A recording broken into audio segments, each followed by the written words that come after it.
Hvordan hørte du om radiograf? Jeg vidste faktisk slet ikke noget om radiografuddannelse, dengang jeg læste, bare gik på gymnasiet.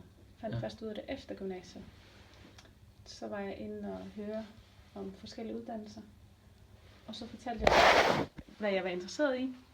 Og der foreslog de radiografuddannelsen. Så begyndte jeg at google lidt og læse lidt mere om det. Og så synes jeg faktisk, det lød bare vildt spændende. Så derfor valgte jeg det. Yes. Altså hvad er der fordele og ulemper ved at læse til radiograf med hensyn til job og arbejdstider? Fordel ved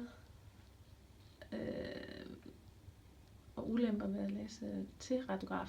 Under uddannelsen, eller hvad? Yes. Ja, altså uddannelsen har forandret sig lidt undervejs, men fordelen er helt sikkert det der med, at man både får lov til at være på skolen, og så have det helt, det boglige. Yes. Og så det der med, at man kan komme ud i praktikken og så bruge det. Så når man har læst noget og blevet for eksempel anatomi, og så kommer man ud og ser, okay, sådan fungerer kroppen, og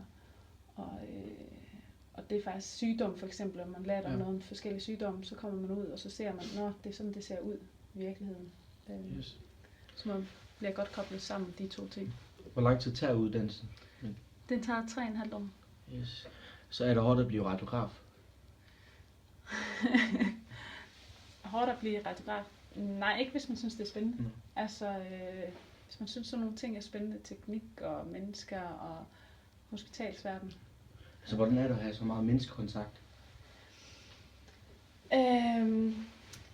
Det er ikke en sygeplejeuddannelse, så du har ikke sådan en 100% sygepleje, faglig side, så du har ikke patientkontakt. Selvfølgelig har du patientkontakt, men du har også teknikken bag det, så det synes jeg, det er en fed kombination. Altså hvad er det hårdeste i jobbet? Det hårdeste? Ja. Det er virkelig et godt spørgsmål. Det er... man skal være klar til at tage nogle nye udfordringer og møde folk måske forskellige steder i deres liv. For eksempel, man skal være klar på, at hvis der er sket et kæmpe uheld, nogen der er kørt galt, og så kommer det ind, og så skal man se sådan en person, der er måske helt smadret. Ja. Og så skal man til at tage billeder af dem og scanne dem. Så de der traumer, børn, voksne, det kan godt være det hårdeste, det psykiske hårde. Ja. Altså hvad laver I som radiograf?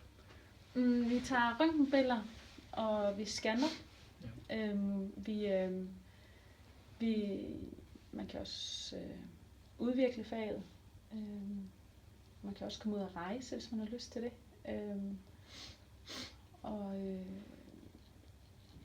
Det er meget bredt, men det er selvfølgelig det der med, at man har masser af billeder og kan scanne folk, se folk indvendigt, ikke? Ja. Ja. Altså hvad er det fedeste at være radiograf?